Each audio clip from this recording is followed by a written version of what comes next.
Donc là, la mission du jour, ça va être de transformer toutes ces tomates en petits pots de conserve. Et ensuite, je vais mettre en pot aussi le miel qui là a fini de décanter. Vous allez voir que ça fait pas tant que ça. Là, en termes de kilos, on doit avoir environ 20 kilos, peut-être un peu moins, genre 18 kilos. Donc on va faire ça et vous allez voir que ça va pas faire énormément de petits pots. Le but, c'est qu'on le réduise au maximum pour que ça prenne le moins de place possible dans les pots. Parce que forcément, plus vous faites en quantité, plus vous avez besoin de bocaux, de joints et de place dans votre stérilisateur. Donc là, on remplit l'évier avec toutes les tomates. D'où l'intérêt d'avoir des grands éviers. C'est un évier timbre, ça s'appelle, et il a 2 bacs. Un pour le propre, un pour le sale. Enfin, vous débrouillez comme vous voulez, mais en gros, il a 2 bacs. Donc ici, on le remplit entièrement avec toutes les tomates pour bien les laver. Ensuite, là-dedans, on met tous les petits défauts des tomates. Enfin, les défauts. Le trognon vert du milieu, là, tout ça, parce que sinon ça va vous faire des morceaux. Et j'enlève aussi, vous voyez, j'ai une variété de tomates qui fait les culs comme ça, quoi. Alors, je sais pas si c'est classique ou si c'est dû à la sécheresse. Ça m'arrive régulièrement, enfin, je veux dire, ça c'est classique. Donc, ça aussi, je l'enlève parce que quand la peau est durcie, après, vous allez le sentir dans la sauce. Donc ensuite, on les pose là pour que ça s'égoutte et qu'en fait, il y ait le plus d'eau possible qui s'enlève. J'essaye d'enlever les graines quand il y en a beaucoup, mais en général, là, il y a beaucoup de variétés qui n'ont pas beaucoup de graines. Et ensuite, je les passe au Thermomix pour les mixer avant cuisson.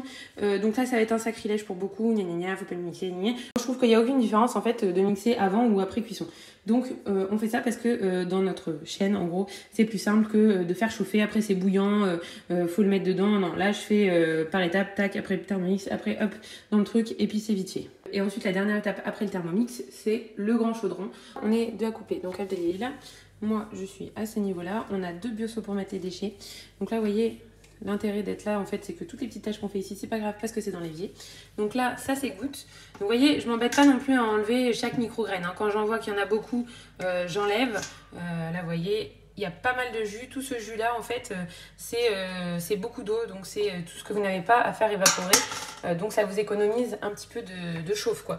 Et ensuite, ça, je le prends et je le mets dans le Thermomix, je le mixe. Et ensuite, on arrive ici, vous voyez ce que ça donne. Les graines, la peau, tout ça a disparu.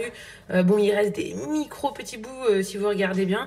Mais en gros, la majorité a disparu alors qu'on n'a même pas encore fait chauffer. Hein. Donc là, il n'y aura plus qu'en fait à laisser réduire.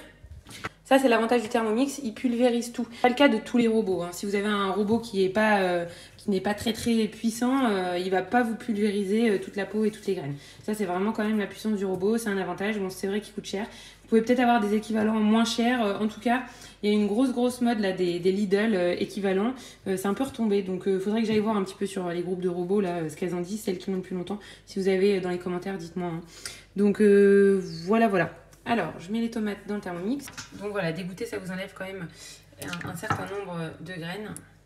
Hop, et c'est reparti. Là, vous voyez, toute l'eau qu'il y a, tout ça, vous n'avez pas besoin de le faire évaporer, quoi. Donc, vous y gagnez du temps. Donc ça, vous pouvez faire ce que vous voulez. Vous pouvez même le filtrer pour récupérer le jus si vous voulez vraiment pas le gaspiller et le boire. Sinon, vous re-arrosez vos tomates avec et c'est bon. Hein. Donc là, vous voyez l'écume qui se forme sur les côtés. Il faut l'enlever. Enfin, moi, je l'enlève en tout cas. Alors, je vous dis il faut, mais en fait, je l'enlève parce que ma grand-mère l'enlève. Donc voilà, moi, je l'enlève. Je me dis qu'en plus, il y a les dernières petites peaux et petites graines qui vont remonter dedans. Donc voilà. Oula, faut que je baisse un petit peu là, c'est un peu trop fort. Et donc là, vous laissez réduire pour que ça fasse une pâte, quoi, une sauce. Moi, plus elle est épaisse, plus ça me va. C'est surtout pour faire surtout pour faire des plats préparés, hein. Du style lasagne, spaghetti à la sauce tomate, pizza, voilà. Si jamais vous lavez les vikings, rien ne vous empêche de rajouter de l'eau après une fois que vous ouvrez votre bocal en fait. Mais c'est dommage de gaspiller entre guillemets de la place de bocal pour de l'eau quoi. Donc j'essaie de le faire réduire au maximum. Vous pouvez même faire du concentré de tomate, vraiment très sec, mais du coup ça demande très longtemps de cuisson. Je suis pas sûre que vous y êtes gagnant par rapport à la petite place que vous gagnez. Mes bocaux, je vais les chercher dans le grenier parce qu'en fait ma grand-mère et mon grand-père ils faisaient énormément de bocaux, donc il y en a plein dans le grenier. Donc j'ai récupéré tous les leurs et j'ai aussi récupéré dans le dernier vlog le monsieur qui m'a extrait le miel il y a 2 ans je crois. Son père est décédé, il a récupéré plein de trucs de chez lui et il m'a refilé plein de bocaux il y a 2 ans. Donc j'en ai tout un stock dans la grange, dans un grand palox. Je pense franchement qu'il m'en a donné au moins une centaine. Donc franchement, si vous aviez dû acheter tous ces bocaux en neuf, il y en aurait pour une fortune. Ça, c'est l'avantage aussi. Bon, on dit oui, les bocaux, c'est cher, etc. Mais bon, si vous vous débrouillez bien, c'est quelque chose que vous allez transmettre de génération en génération. Je trouve que c'est vraiment important, en fait, de se léguer, entre guillemets, des choses comme ça, familiales. Moi, j'ai récupéré énormément de trucs de mon grand-père, que ce soit des outils, que ce soit pour ma grand-mère, les grands stérilisateurs, les lessiveuses, tout ça. J'ai tout récupéré. C'est des trucs hyper solides que je pourrais même donner à mes enfants. Je veux dire, c'est un truc qui ne se casse pas. C'est pas du plastique. Le plastique, il va s'user. Au bout de quelques années, il jaunit, il devient collant, certains plastiques. Enfin, ça s'use vraiment. Mais tout ce qui est en verre épais comme ça, en métal, en inox, choses comme ça ne s'abîme pas, en fait. Donc, vous pouvez les garder toute votre vie. Les nanas qui avaient des cocottes Le Creuset là, de leur grand-mère, elles les ont encore, elles sont comme neuves. Hein. Donc, Le Creuset, tout ça, de Buyer, ça coûte cher, c'est clair, c'est un investissement. Mais après, vous le gardez. Déjà, vous le gardez toute votre vie. Et en plus, vous pouvez ensuite le transmettre à vos enfants ou même le revendre si vos enfants, c'est pas un truc qu'ils aiment. Mais voilà, quoi, c'est un truc qui ne se perd pas. Donc là, j'ai stérilisé mes joints. Je vais les sécher. Je vais les laisser sécher. Et ensuite, je les dispose sur mes bocaux. Il faut vraiment que là, ça soit bien sec, bien nickel. Là, on va stériliser. C'est 45 minutes la sauce tomate à 100 degrés comme d'habitude. Et on va le stériliser dehors parce que là, il fait trop chaud. Je ramasse le raisin parce qu'il est mûr. Voilà, ça, il faut l'enlever. Allez, on va nettoyer les grappes et couper tout ça. Donc voilà tous mes petits pots de tomates. Il va falloir que je mette la date dessus. Là maintenant, on va peser tout le raisin. Alors, vous pouvez sûrement faire mieux hein, si vous amendez bien, si vous avez vraiment un truc propice. Nous déjà, on n'est pas dans une région à vigne. Et puis j'ai rien fait de particulier. D'ailleurs, je vais peut-être mettre un petit peu de compost au pied pour les booster un petit peu. C'est vrai que je les ai un peu laissés faire leur vie. Vous voyez, si c'était juste ce que j'avais planté, il y aurait eu vraiment pas grand-chose. Hein. Donc là, on a fait la vieille poule de chair parce que je voulais quand même essayer de voir, de les laisser grandir pour leur donner une chance de vivre. Mais effectivement, il s'est passé ce qu'on m'avait dit qu'il se passerait, c'est-à-dire qu'en fait, elles sont tellement lourdes et elles ont pas un squelette en fait fait pour leur poids. Et du coup, au bout d'un certain temps, elles n'arrivent plus à marcher. Et bon, là, elles commençaient à franchement vraiment ne plus bouger beaucoup. Et le déclic, ça a été quand le soir, elle était restée sur la botte de paille au lieu de rentrer dans son poulailler. Donc là, j'ai vraiment compris qu'elle avait franchement la flemme de rentrer au point que ça lui était égal de se faire manger par le renard. Donc du coup, on a abrégé ses souffrances et c'était une bonne poule de 2,7 kg, il me semble. Là déjà, on en a pour 900 grammes avec 2 cuisses et 2 ailes. Donc j'ai fait un petit sac qu'on va mettre dans notre micro-congélateur. Les blancs, pareil, Abdel les a découpés en petits morceaux. Il va les mettre aussi au congélateur si un jour je veux faire aussi une petite blanquette.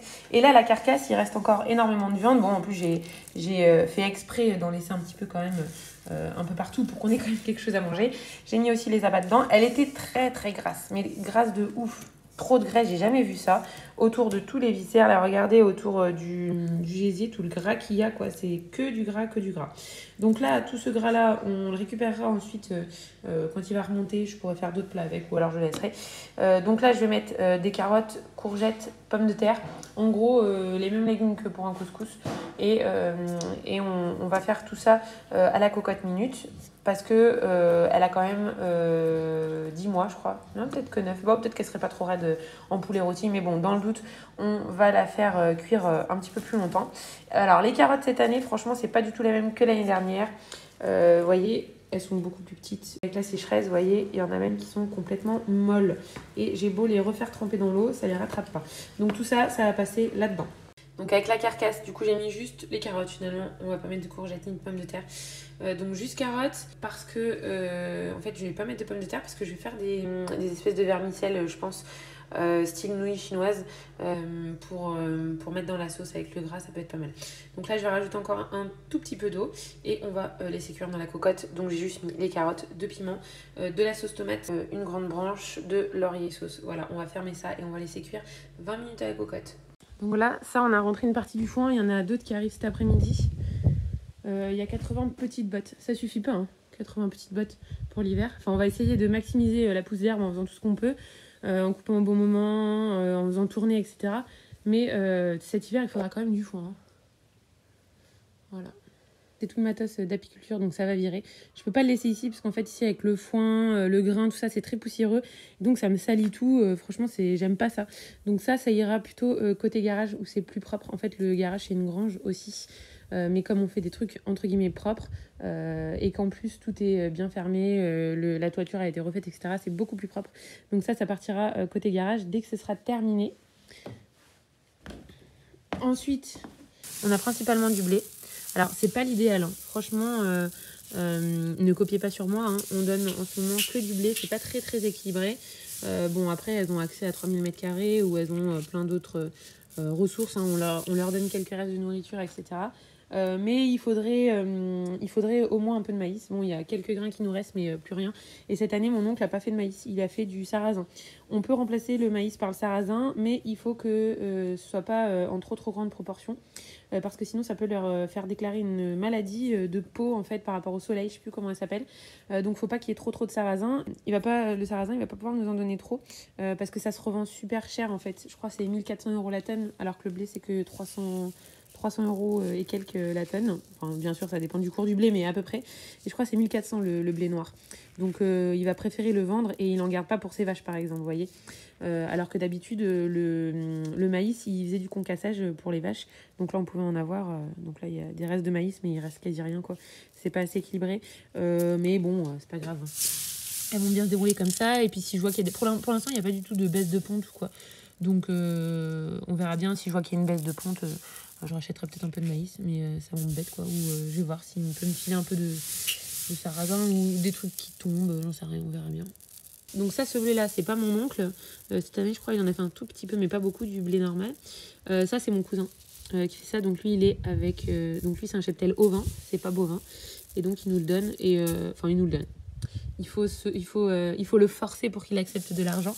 Et donc, mon grand-père, en tout, il a pris 3 tonnes pour 400 balles, donc c'est rien. Et du coup, on a pris 400 kilos. Il faudrait qu'on en prenne d'autres, mais faut qu'il accepte l'argent. J'aime pas lui prendre son truc comme ça. Voilà, on le met dans des bidons comme ça. Et à terme, il faut que ça file en bas au niveau des trucs des poules, mais il faut qu'on fasse un appentis. Donc pour l'instant, ça reste ici. Et en fait, on remplit une fois par semaine tous les gros contenants qu'on a côté poule. Ça, c'est pour les moutons, c'est pour l'hiver. On en donne très peu. Mais quand ils étaient là et que du coup, on n'avait pas pu et que la pâture n'était pas prête, on pouvait pas les changer de près. Donc, comme elles avaient des ptios, on complémentait un tout petit peu. Là, plus du tout. Hein. Même pour la traite, on donne rien. Donc, ça, c'est de la luzerne déshydratée et de l'orge pilée. Mais là, sinon, actuellement, elles ont rien. Elles ont pas de complément. Les jersiaises, c'est pareil, pas de complément. Vous voyez que déjà, il vous faut de la place. Sachant que là, dites-vous, il n'y a même pas le grain pour toute l'année hein, au niveau de nos volailles. Donc là, je vais ramasser les tomates. J'ai l'impression que depuis qu'il fait moins chaud, là, depuis 2 jours, on a eu des orages. Il a plu un petit peu. J'ai l'impression qu'il y en a plein qui ont rougi tout d'un coup, à moins que ce soit un hasard, j'en sais rien. Donc ça, tout ça, c'est des romas qui sont plutôt petites en gabarit. Alors, je ne sais pas si c'est parce que ici, j'ai pas fertilisé beaucoup.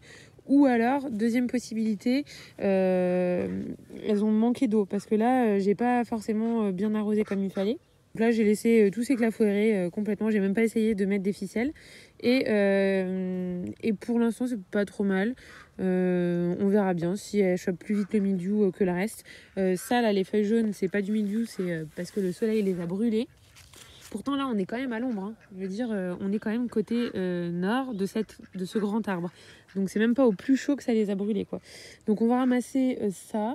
Je vous montrerai les autres lignes au fur et à mesure. Donc, on va déjà commencer par celle-là. Donc là, on est dans la serre. Et j'ai l'impression, en fait, que vu qu'on est préservé du vent là-dedans, c'est là que ça a le mieux réussi au niveau, de la taille du plant, de la productivité et du fait que j'ai pas trop arrosé. Parce que même dans la serre, j'ai arrosé très peu. On va dire vraiment pendant la canicule, 1 fois par semaine et pas énormément hein, parce que je suis assez radine sur l'eau. Je sais pas, j'arrive pas à me dire qu'il faut que j'arrose. C'est un tort hein, par contre, plus vous arrosez, plus vous allez avoir des grosses tomates. Hein. Mais j'ai quand même l'impression que le pire pour la tomate, encore pire que le fait qu'il fasse très chaud, c'est le vent. J'ai vraiment l'impression que c'est ça. Parce que je vais vous montrer les tomates qui sont le plus en courant d'air et le plus au soleil. Elles ont douillé de fou. Et donc là, ça fait des plants plutôt pas mal. Avec des grosses tomates. pas mal de grosses tomates. Et dans la serre, ça monte à 56. Vous voyez, là, on est en soirée. Il fait encore 27. Pourtant, j'ai enlevé le carreau qui est ici. Là, vous voyez, là, il n'y a pas de carreau.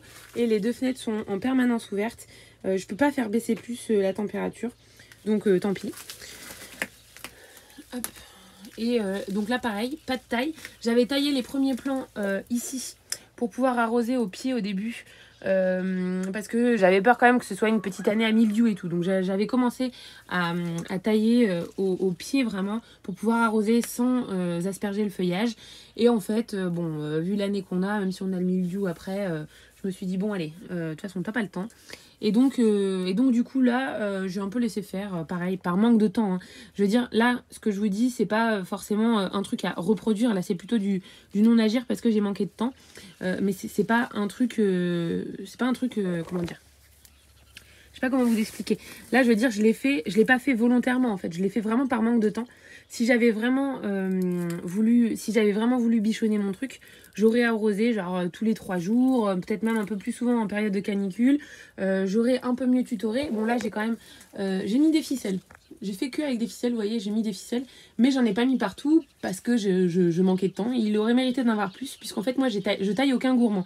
Mais là, j'ai quand même essayé en fait de guider tous les petits gourmands que j'avais pour gagner de la place. Hein, parce que ma serre ne fait que 7 mètres carrés. Je regrette beaucoup d'avoir choisi que 7 mètres carrés. Hein, c'était surtout pour raison financière au départ. Maintenant, je regrette parce que au niveau de l'installation de la serre, on a quand même fait un petit muret sur le contour. On a quand même mis bien 2-3 jours à monter et à faire le muret, etc., à mettre de niveau parce qu'on est en pente. Et je me dis qu'au niveau de l'investissement qu'on a fait en termes de temps, on aurait pu faire plus grand, genre celle de 12 mètres ou 14 mètres carrés, et ça aurait été pas trop mal. Ici, pareil, on arrive à avoir des calibres plutôt satisfaisants. Hop. Mais on voit que le plant souffre, quoi. Il a soif. Il a soif, et puis le problème, c'est que là, j'aurais beau arroser, ça va pas servir à grand chose. Donc c'est pour ça que je reste... Franchement, plus j'ai l'impression que là, à ce stade de sécheresse, même si j'arrose, ça changera rien. Donc j'ai l'impression que j'arrose juste pour le maintenir un petit peu plus en vie. Mais franchement, ça me fait vraiment pas plaisir. Quand je vois ça, ça m'angoisse. J'ai envie de laisser tomber encore plus, quoi. Mais bon, faut que je relativise parce que pour un potager où j'ai vraiment pas fait grand chose, c'est déjà cool, quoi, d'avoir tout ça. J'ai aussi toute cette ligne de tomates. Là, j'avais mis en fait un grand bambou comme ça et des petites branches de châtaignier. J'aurais dû choisir un diamètre plus gros. Là, franchement, j'ai fait une erreur. Et du coup, avec le poids, ça commence à se pencher. Je suis pas sûre que ça tienne. Donc l'année prochaine, j'essaierai de faire des trucs vraiment plus costauds. Avec un diamètre beaucoup plus important, style comme le diamètre que j'ai utilisé pour faire le manche de la petite faucille. Malgré tout ce que je leur fais subir, les pauvres, elles sont mignonnes quand même. Hein. Regardez-moi ça. Il y en a des belles ici aussi. Non, c'est quand même... voilà, ça aurait pu être pire. Je pense que vraiment le fait que c'était à l'ombre, ça m'a sauvée. Alors bien sûr, ça aurait été une année à mildiou, là, ça aurait été catastrophique, quoi, parce que le fait de ne pas tailler le pied, le fait d'être à l'ombre et tout, ça aurait été vraiment franchement catastrophique. Alors, j'ai vu la vidéo du mec là qui cultive soi-disant sans eau. Je ne vais pas vous en faire une vidéo parce que c'est bon, il y en a 3 ou 4 qui l'ont fait. Ils vont pas tous faire une vidéo là-dessus, c'est bon, on a compris. Donc bon, il y a pas mal d'abonnés qui m'ont envoyé le lien de la vidéo du premier mec, quoi, qu'est-ce que t'en penses, etc. J'ai directement donné le lien de la vidéo d'Olivier, le potager d'Olivier, parce que je trouve que ça résume à peu près ce que je pense. Toutes les tomates abîmées, je les balance direct... là-bas. Et elles se battent.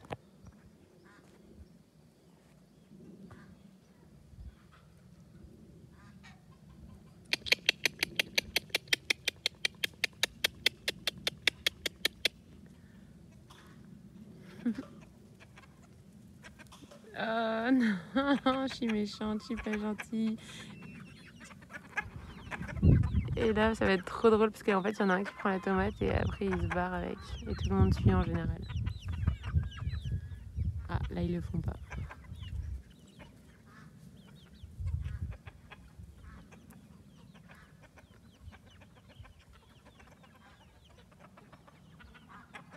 La tomate, elle dure 2 secondes, quoi.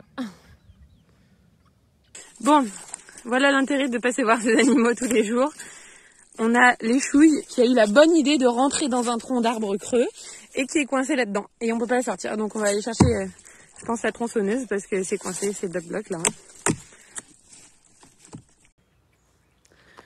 Alors là franchement on peut dire que c'est de la poussière.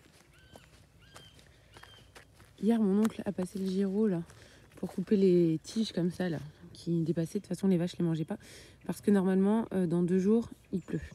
Et ça pourrait favoriser la repousse que ce soit bien coupé comme ça. Donc on verra. Là-bas il reste de la fougère. On va couper tout ça pour que au moins cet angle soit nickel de chez nickel. Donc encore l'avantage des ronces, de ce côté-là il y a plein de petits trucs à grignoter. Elles y restent beaucoup. En plus là on est en fond de vallée en fait. Vous voyez que de chaque côté ça remonte. Hop. Donc là en fait on est vraiment dans le creux. Il y fait beaucoup plus frais donc ils sont restés là pendant toute la canicule. Ça leur était bien préférable. Et ici, vu que c'est quand même une zone humide, donc le désavantage c'est que au printemps, à l'automne, l'hiver c'est très gadouillou, donc elles peuvent pas trop y aller, sinon ça abîme tout et en plus c'est pas terrible. Par contre en période caniculaire comme ça c'est l'idéal parce que là vous voyez il y a quand même un petit peu d'herbe qui continue à pousser alors qu'en haut c'est vraiment de la paille quoi, c'est pas du tout vert. Donc là avant qu'on arrive l'année dernière ce n'était que des fougères. Que des fougères. Et à force de couper, on arrive quand même à retrouver de l'herbe. Vous voyez ? Là, on a de l'herbe qui est verte, donc qui est mangeable par nos petites bestioles. Donc là, c'est ce seul endroit qui est humide, qui a encore de l'herbe, quoi. Tout le reste, c'est sec, mais c'est de la paille, du foin, quoi. Limite, on voit la terre, quoi. Là, le voisin qui avait sa pelleteuse, qui était venu m'arranger quelques chemins, il va revenir et là en fait on va faire un trou pour que les bêtes puissent boire. Je vais vous montrer. Vous voyez là franchement c'est vert et ça fait 3 mois qu'on n'a pas eu d'eau hein. Aujourd'hui c'est les seules petites gouttes qui sont tombées et ça reste vert. Donc voilà en fait ici vous voyez c'est humide parce qu'il y a plein d'espèces de sources de drainage. Il y a plein d'eau de drainage qui arrivent ici. Donc l'idée, ça va être de faire des petites mares à des endroits pour contenir cette eau et que ce soit moins gadouillou partout. Voilà. Là, moi, je peux pas marcher, quoi. La source, elle est là. Donc, il faut qu'on dégage ça. Et ensuite, comme ça, on fera un petit rond ici pour que l'eau puisse être contenue et qu'elle puisse venir boire. Donc là, les derniers trucs qui nous restent un petit peu à entamer cet hiver, c'est ici. Vous voyez, là, on ne peut pas s'avancer plus avec le gyro. C'est vraiment trop dangereux. Il y a des murs en pierre. Voilà, il y a plein de choses qui pourraient abîmer les lames du gyro. Mais là, il y a quand même beaucoup de fougères. Donc l'idée, ça va être à la main de couper tout ça, vérifier qu'il n'y a rien dedans, enlever les branches, enlever tout ça. Et essayer de regagner du terrain au moins jusqu'au mur parce que là en fait vous avez un mur en pierre qui retient toute la terre qui monte quoi. Là il y a des petites murs. Hop. Oh, c'est le meilleur que j'ai jamais mangé de ma vie. Ah bah alors celui-là, en fait quand il y a des trucs comme ça qui donnent des murs qui sont super bonnes, je leur mets un petit fil pour me souvenir. Et comme ça, on les coupe pas, celles-là. Parce que les ronces, bien sûr, si vous les coupez sans arrêt, vous n'allez jamais avoir de fruits. Hein, parce que ça fait des fruits que sur les lianes de l'année suivante. Vous voyez, puis là, on fait le tour. C'est ça que j'aime. Là, le matin, on fait le tour des pâtures avant de partir. Je passe à côté de la vigne, je grappille quelques grains. J'arrive ici, là, on va traire. Je fais le tour, je regarde, je tombe des murs. On n'a même pas besoin de se prendre le petit-déj le matin. Donc là, dans toute cette partie-là, j'aimerais en fait que ça reste sous bois mais qu'il y ait quand même un petit peu d'herbe qui pousse. Donc j'ai quand même balancé à droite à gauche de la fétuque élevée, de la fétuque rouge traçante qui tolère bien le piétinement parce que bon il y a quand même les animaux qui vont y aller, il faut que ce soit résistant, et du raigrasse anglais. Donc du coup j'espère que l'herbe va bien pousser ici, sachant que là en une année, il n'y a pas eu trop de repousse d'arbres, hein, parce qu'en fait les chèvres elles y passent sans arrêt, vous voyez, hop, tout y a droit, donc là c'est sans arrêt en permanence rongé. Là, là vous voyez tous ces petites tiges là, c'était des nouveaux départs d'arbres. Et les chèvres, même les moutons et les vaches, elles y vont là. Mais ils le tiennent vraiment propre. Ça, il n'y a pas à tortiller.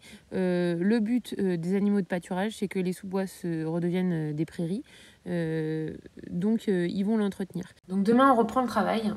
Là, on va les traire dans pas longtemps. Mais avant, on essaie de s'avancer un petit peu pour demain. Donc, tout à l'heure, j'ai fait la carcasse de poulet à la cocotte pour avoir de quoi avoir un truc tout prêt pour demain. Et là, j'ai une brioche qui est en train de...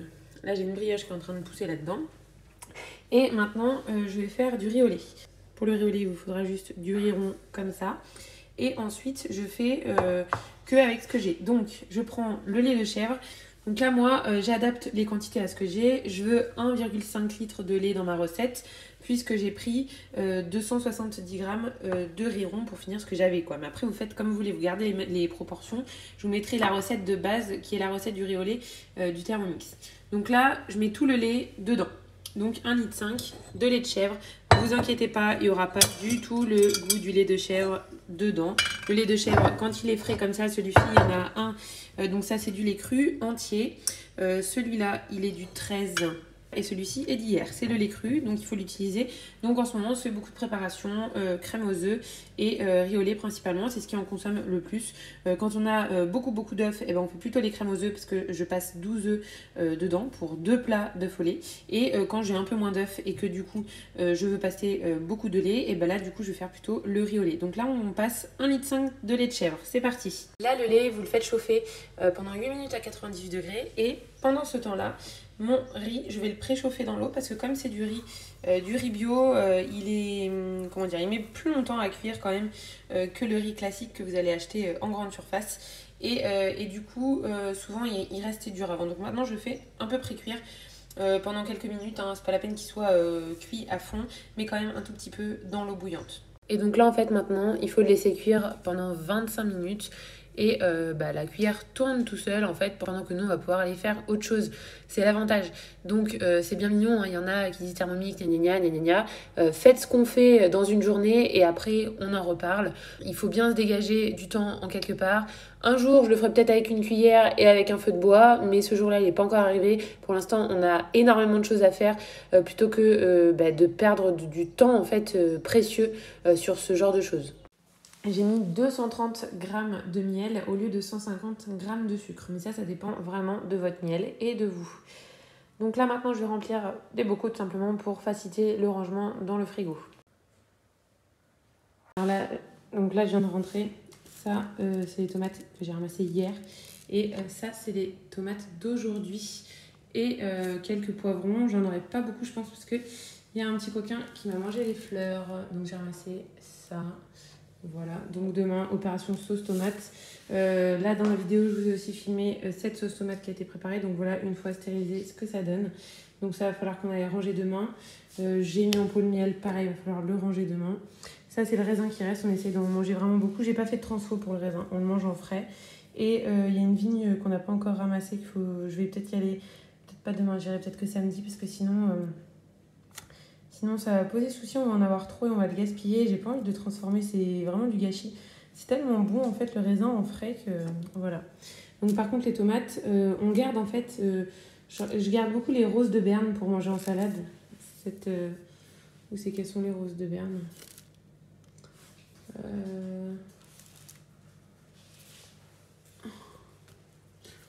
Voilà. Je garde... Les grosses comme ça. Celles-là, je les mange en salade. Ça, c'est je pense que c'est de la rose de Berne, j'en sais rien en fait. Elles sont roses, vous ne le voyez pas vraiment, mais elles sont roses celles-là. Et donc celles-ci, je les préfère en salade. Et toutes les petits comme ça, là, les romas, voilà, tout ça, je le passe en sauce. Voilà. Et ça, on se mange des salades à tous les repas. Salade de tomates, c'est tellement bon, tellement bon, tellement bon. Hop.